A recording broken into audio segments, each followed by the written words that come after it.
faire un petit peu le point de notre mobilisation face au terrorisme, mais évidemment, en complément de la lutte, il nous faut prévenir sur l'ensemble du spectre, c'est-à-dire en amont, en commençant par l'école, jusqu'à la détention et même en anticipant et en suivant la sortie de détention. On a adopté un plan de prévention de la radicalisation fin février, Prévenir pour protéger, qui remet un petit peu à plat notre action de prévention de la radicalisation en tenant compte de nos échecs, mais en tenant compte également des bonnes pratiques qui ont pu être développées. On aime en France écouter nos défaites, on peut aussi écouter nos victoires.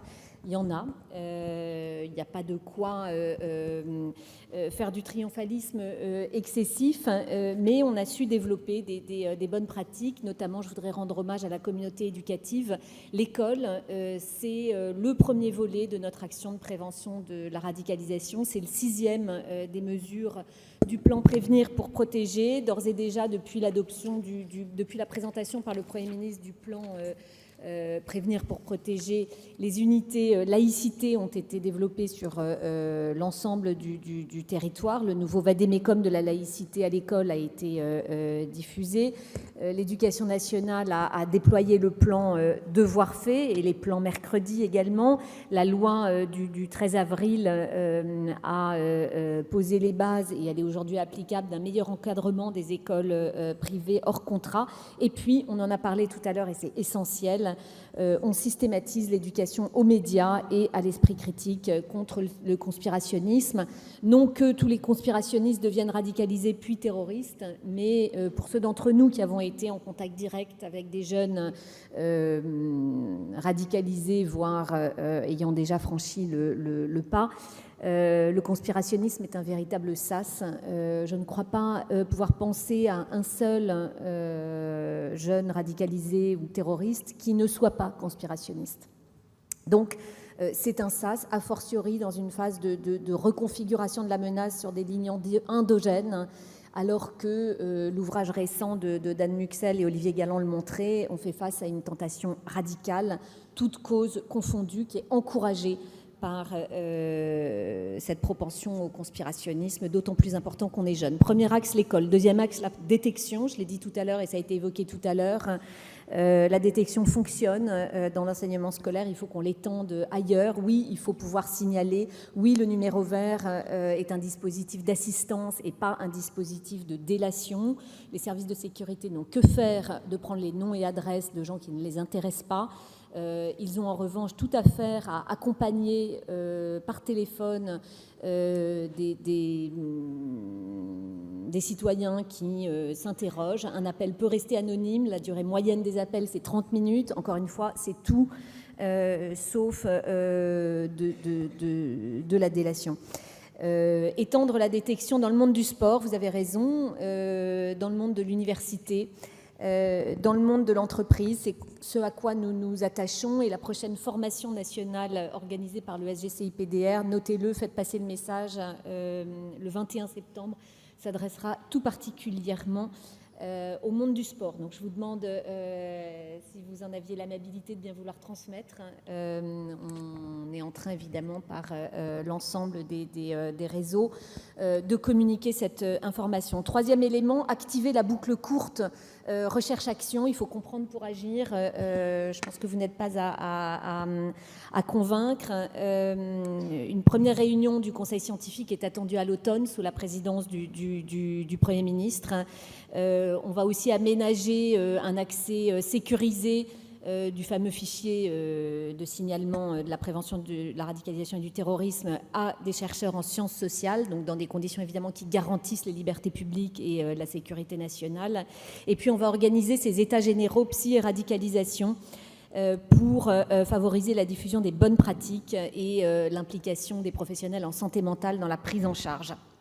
Donc école, détection, boucle courte, recherche-action. 4e élément, la professionnalisation des acteurs de terrain. Je l'ai dit, 25 000 acteurs ont déjà été formés, 2600 jeunes sont pris en charge, 800 familles sont accompagnées. On essaye de densifier aujourd'hui cette prise en charge en même temps qu'on cherche à l'élargir, mais là on est vraiment dans une phase de densification avec un volet santé mentale. Les préfets et les ARS travaillent ensemble dans le respect du secret médical. Il n'est pas question de remettre en question le secret médical. Du reste, le Conseil de l'ordre l'a rappelé, le secret médical ne fait en rien obstacle à des signalements et a fortiori à l'implication des professionnels de santé mentale dans la prévention de la radicalisation. Donc je ne sais plus comment vous appelez ça, Sophie, les polémiques un peu artificielles sur astroturfing.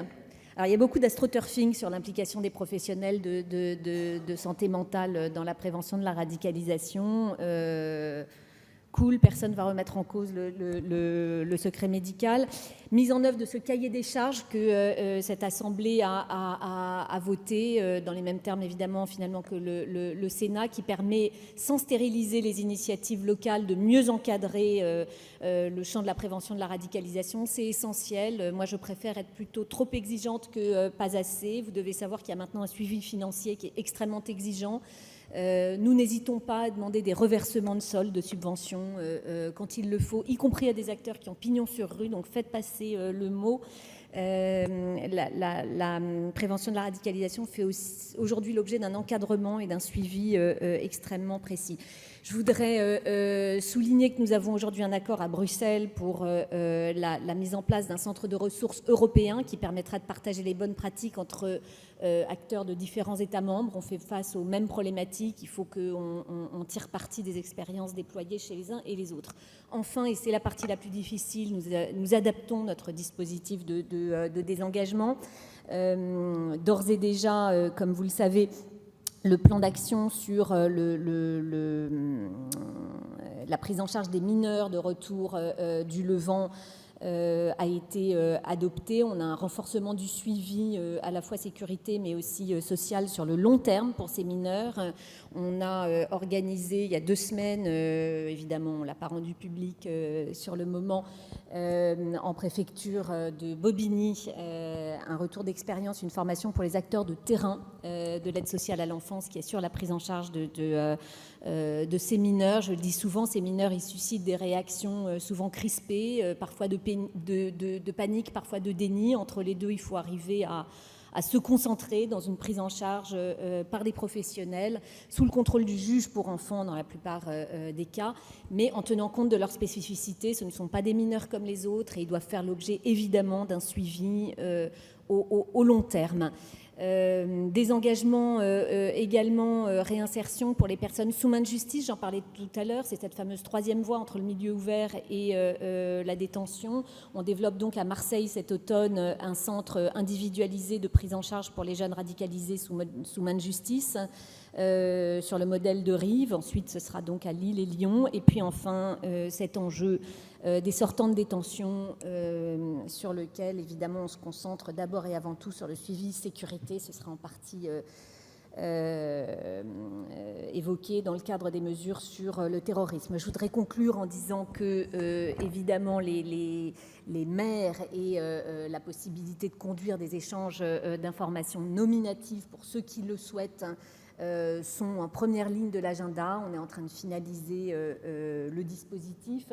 Et puis, tout dernier mot, vous dire sur le contre-discours, sur la mobilisation d'intervenants qui peuvent paraître en effet crédibles, que les situations sont différentes en fonction évidemment des pays. Je touche du bois, vous n'avez pas connu au Canada les attaques massives que nous avons connues. On a un processus judiciaire qui est ce qu'il est et qui formule la question de la prise de parole des repentis dans des termes qui sont spécifiques, étant donné les délais de la justice. Par ailleurs, d'expérience, je crains de voir dans le regard d'un repenti un peu de cette étincelle qu'il narcissise davantage quand il relate son chemin de radicalisation que quand il relate son chemin de désengagement. Donc je serais vraiment à titre personnel et pour l'instant on est vraiment extrêmement réticents. En revanche, mobiliser sur la totalité du spectre tous les acteurs qui, beaucoup mieux que l'État, peuvent parler à cette fameuse zone grise qui serait sensible au discours de radicalisation, oui, 1000 fois oui. Je tiens à la disposition de ceux qui le souhaitent différentes initiatives qui se développent à travers le territoire, souvent d'ailleurs de théâtre, qui donnent lieu non seulement à un travail pédagogique en amont, mais également à un débat à l'issue et qui permet d'ouvrir la conversation, comme on dit en anglais. Voilà. J'ai entendu beaucoup de choses qui m'ont convaincu que notre remise à plat de notre politique de prévention de la radicalisation, en assumant les tâtonnements, va dans le bon sens. On est évidemment sous votre contrôle critique, vous qui êtes universitaire, vous qui êtes acteur de terrain. En tout cas, je suis fière et je voudrais remercier les élus de la nation qui ont pris l'initiative d'abord de s'intéresser au sujet à un moment où c'était pas forcément à la mode, parce que la mode était à l'aquabonisme. Finalement, il n'y a rien à faire. Et ces élus ES, au moment où on inscrit l'égalité entre les sexes dans la Constitution, je suis fière de leurs initiatives et je compte sur leur contrôle vigilant. Merci beaucoup.